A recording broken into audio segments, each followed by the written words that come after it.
Olá pessoal, bom dia, boa tarde, boa noite, de onde você estiver assistindo a gente vai ter um tema agora muito interessante e a enfermeira Maria Gerciane do Nascimento Medeiros, formada pela Uniplan, é especialista em docência do ensino superior na enfermagem, vai falar para a gente sobre a síndrome de HELP, a atuação do profissional enfermeiro no pré-natal, frente ao diagnóstico e a conduta.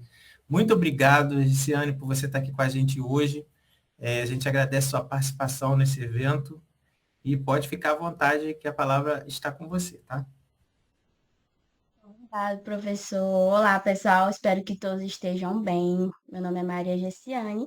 Como o professor já falou, sou enfermeira pela Universidade Uniplan e é uma honra estar aqui hoje na Semana da Enfermagem 2026 da UFF. E eu vim falar de um assunto bem interessante, que pouco comentado também, que é a síndrome de HELP, a atuação do profissional enfermeiro no pré-natal, frente ao diagnóstico e conduta. Então, vamos lá. O nosso objetivo principal é delinear as principais características das diferentes síndromes hipertensivas da gestação identificado no pré-natal, apresentar a epidemiologia e descrever os principais fatores de risco para a síndrome de HELP e apresentar caso clínico, diagnóstico, manejo e prevenção das síndromes hipertensivas. Antes de tudo, de falarmos sobre essa síndrome e tudo que ocorre até chegar nelas, precisamos entender que ela é identificada no pré-natal. Então, acima de tudo, precisamos fazer um pré-natal de qualidade e humanizado. Então, o Ministério da Saúde recomenda um número mínimo de 6 consultas de pré-natal, intercaladas entre os profissionais médicos e enfermeiros, com início precoce. A primeira consulta deve ocorrer no primeiro trimestre, até a 12ª semana gestacional. O início oportuno do pré-natal é essencial para intensificar a relação entre a equipe e o usuário. Ou seja, precisamos, no primeiro pré-natal, mostrar para essa gestante que ela está num lugar seguro, que ela pode confiar e que a equipe está lá para ajudar ela e o bebê. E auxiliar no diagnóstico precoce de alterações, que é como a gente vai citar hoje, que é a síndrome hipertensiva, que é identificada no pré-natal, e o enfermeiro, junto com a equipe da Estratégia de Saúde da Família, vão auxiliar nesse diagnóstico precoce, e quanto mais ser identificado, melhor o tratamento. E realizar e a realização de intervenções adequadas e identificar expectativas em relação à gestante. Acima de tudo, precisamos incentivar essa gestante a continuar com o pré-natal, falar que vai dar tudo certo e assegurar ela em todo o processo. As consultas de pré-natal devem ser mensais até a 28ª semana gestacional, quinzenais até a 36ª semana e semanais a partir da 30ª semana até o parto. O número de consultas isoladamente não garante a qualidade do pré-natal. A cada consulta deve propiciar um espaço de acolhimento, como já foi identificado, como já foi falado. Identificar a rede de apoio é muito importante, principalmente as gestantes de vulnerabilidade, que não têm assim, um apoio e que estão lá sozinhas, e só tem a equipe de enfermagem, a equipe da UBS, para apoiá-la. Então, devemos sim ter esse olhar humano. Realizar a anamnese, exame físico, muito importante. No primeira consulta de pré-natal, vai ser realizada a anamnese, onde iremos saber a realidade dessa gestante e o exame físico, onde vamos ver que vai ser, o que nos espera futuramente, né? Verificar a pressão arterial, o peso e a altura uterina, batimentos cardiofetais e movimentos fetais. Solicitar exames para rastreamento e complementação da avaliação clínica. Esses exames, eles são associados junto com a equipe médica, então o enfermeiro pode sim solicitar alguns exames, juntamente com a equipe médica, para ter uma melhor visibilidade do que essa gestante está passando. Estratificar o risco gestacional, oferecer as vacinas e profilaxias necessárias, além de acompanhar a adesão a tratamentos que tenham sido instituídos. A preparação das pessoas para vivenciar uma experiência positiva de parto, ou seja, devemos estar positivo, incentivando essa gestante E o nascimento também faz parte do acompanhamento do pré-natal. Ou seja, depois do nascimento, a gestante ainda vai ter que ir para a UBS para concluir o pré-natal e assim iniciar as consultas de enfermagem do bebê. A busca ativa, como já foi falado, é fundamental, atribuição comuns aos profissionais da APS. A gente tem que também se sensibilizar, entender que cada lugar tem sua realidade. Ou seja, pessoas que moram em periferia, situações de rua, então elas já buscam assistência para o pré-natal tarde. Ou seja, se essa gestante possui alguma síndrome ou alguma outra doença, se for tarde para a consulta, já vai ser muito difícil ter o resultado desse tratamento.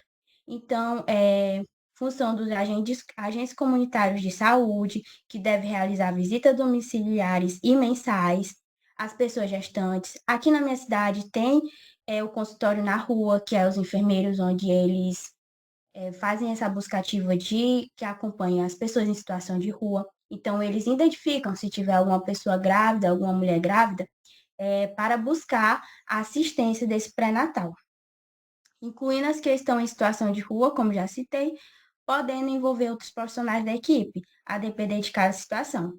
É importante estratégia quando há falta nas consultas, para estreitar vínculos e compreender as situações individuais. Nos municípios onde o programa Primeira Infância Melhor estiver implantado, visitadores podem contribuir nessa ação, com indicação das equipes da APS, prioritariamente para gestantes indígenas, migrantes, negras, gestantes em vulnerabilidade social e em gestação de alto risco. Não existe alta do pré-natal, tanto de risco habitual quanto de alto risco. Ou seja, muitas vezes essa gestante começa o pré-natal, vê que está tudo bem e para, não vai mais. Isso não pode acontecer. O enfermeiro tem que incentivar a gestante a fazer todo o pré-natal, todo o percurso até o último minuto para que não ocorra. Até porque as síndromes hipertensivas, elas vêm se apresentar na 20ª semana. Ou seja, se essa gestante só vir ir no pré-natal só 2 consultas, tá tudo ok, não for mais, e ela adquirir essa síndrome ao longo do percurso da gravidez, pode vir a complicar durante o parto. Mesmo com a gestante de alto risco possa ter indicações de parir numa maternidade de risco habitual, devido às condições para o parto naquele momento, o AGAR segue sendo responsável, de maneira compartilhada com a PS, por esse acompanhamento até a sua resolução. Vamos falar sobre as síndromes, que temos várias aqui que são identificadas, associadas e fácil de distinguir. Se for um pré-natal bem feito, podemos sim manter essa gestante segura até o final da gestação. Temos a elevação presórica na gestação, que é a ocorrência de pressão arterial sistólica maior ou igual a 140 e a diástole maior ou igual a 90, verificadas em 2 ocasiões diferentes e com intervalo mínimo de 4 horas e máxima de 7 dias. Temos a hipertensão arterial crônica, ou seja, essas gestantes que já possuíam hipertensão antes da gravidez e quando ela engravida, né, já vai para um pré-natal de alto risco por conta dessa pressão arterial. A hipertensão prévia diagnosticada antes da 20ª semana da gestação, sem manifestações de sinais e sintomas relacionados à pré-eclâmpsia, sem lesões em órgãos-alvos e ausência de proteinúria.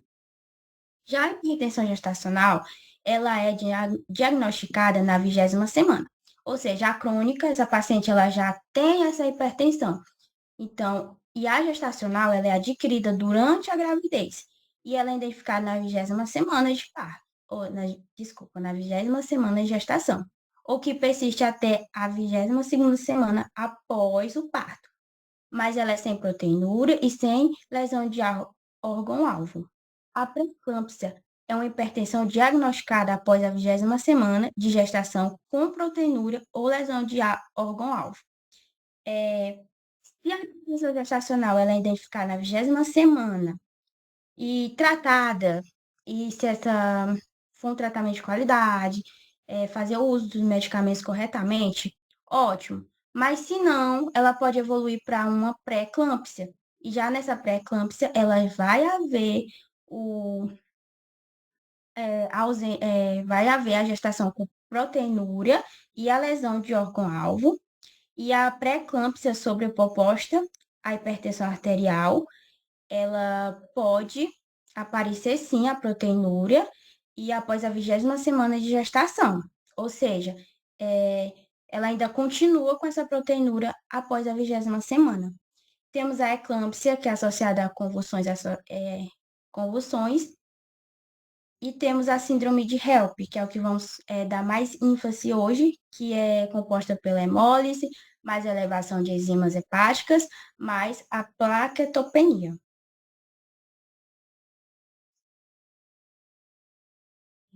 Como já foi falado, né, a crônica, que é a gestante, que possui essa hipertensão antes da gravidez, a gestacional, que é adquirida durante a gravidez, e a pré-eclâmpsia e a eclâmpsia, que são manifestações, se não cuidado, após a 20ª semana. Manejo da pré-eclâmpsia grave na estratégia na APS. Configura-se o diagnóstico de pré-eclâmpsia com características graves: pressão arterial assistólica maior ou igual a 160 e a diástole 110, maior ou igual a 110, né? Confirmada por intervalos de 15 minutos, aferida com técnicas adequadas. Sinais de eminências de eclâmpsia, que são as cefaleias, distúrbios visuais, fotofobia e escotomais. Hiperreflexias, náuseas, vômitos e dor no andar superior do abdômen. A eclâmpsia é um quadro de convulsões tônicas cônicos, focais ou multifocais, ou coma em mulher com qualquer quadro hipertensivo, não causados por epilepsia ou que não podem ser atribuídos a outras causas. E temos a síndrome de HELP, que é a característica de hemólise, aumento de enzimas hepáticas e plaquetopenia. E aí também associado ao edema agudo pulmonar, dor torácica, insuficiência renal por conta da proteinúria.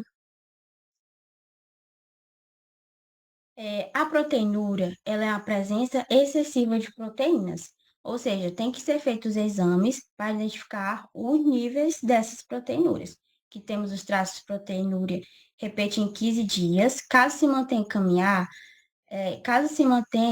encaminhar a gestante ao pré-natal de alto risco, traços de proteinúria, hipertensão ou edema, encaminhar a emergência obstétrica, proteinúria maciça, encaminhar ao pré-natal de alto risco, e temos as outras causas associadas, que é a pielonefrite, que é encaminhar a emergência obstétrica, e TU, refratária ou de repetição, encaminhar ao pré-natal de alto risco.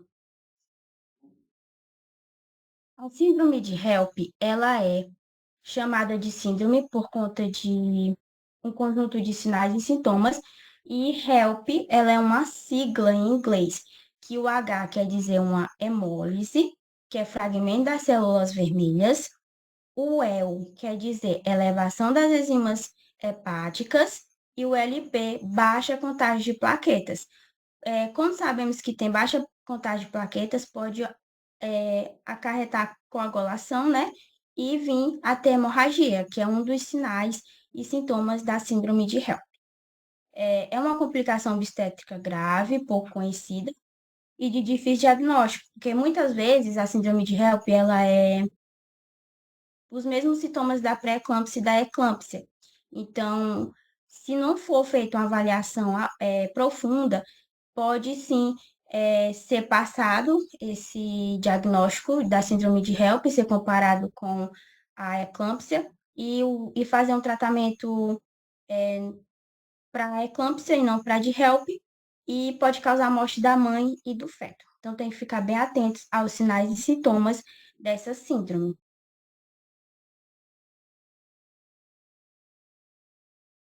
A etiologia, a destruição dos glóbulos vermelhos pelo rompimento da membrana plasmática, elevação das enzimas hepáticas, baixa contagem de plaquetas, que pode ocasionar o infarto cardiopulmonar, hemorragias e o AVC, deslocamento prematuro da placenta, crescimento uterino, síndrome da angústia respiratória, dor na parte superior direita do abdômen, náuseas e convulsões. A síndrome da angústia respiratória, ela é provocada pelo acúmulo de líquido nos pulmões do bebê, que pode vir levar o feto a óbito. Esses são os medicamentos para o tratamento antipertensivos, lembrando que é passado pela equipe médica, e com auxílio da enfermagem, mas é passado pela equipe médica. Temos os simpatolíticos de ação central, que é o A2 agonista, que é o miditopan, que é 200 miligramas ou 500 miligramas, dependendo de cada caso. Temos os bloqueadores de canal de cálcio, que temos a nifedipina, 20 miligramas, ou o alotipino, que é 2 miligramas, 5 miligramas ou até 10, dependendo da situação. E temos os betas bloqueadores, que tem o cavedidol, que ele é 6,25, 12,5 miligramas, por aí. Considerar a dose de 500 miligramas de 12 horas para melhor aderência das pacientes. A terceira droga de escolha para associação de medicamentos para controle presórico, ou no caso de impossibilidade de uso de drogas de primeira escolha, que é os betas bloqueadores. Temos o diagnóstico e tratamento, que são confundidos com o diagnóstico de eclâmpsia e a síndrome, né, que já foi citado. Pode passar despercebido se não houver uma implementação do profissional enfermeiro, mas a equipe multi, e a avaliação laboratorial pela equipe médica. O tratamento é fazer o parto o mais rápido possível, geralmente programar uma cesariana antecipada, né, se possível. Os cuidados de enfermagem, observar níveis presóricos, manter ambiente calmo, dieta, observar movimentos fetais, caso indicado, e preparar a paciente para a cirurgia. Havendo ou não a cura, sempre haverá o cuidado. Nós, como profissionais, devemos sempre buscar o melhor atendimento, principalmente no pré-natal, para identificar essas síndromes, e mesmo que o diagnóstico tardio, mas sempre a consciência de que fizemos o nosso melhor. E é isso, e obrigado.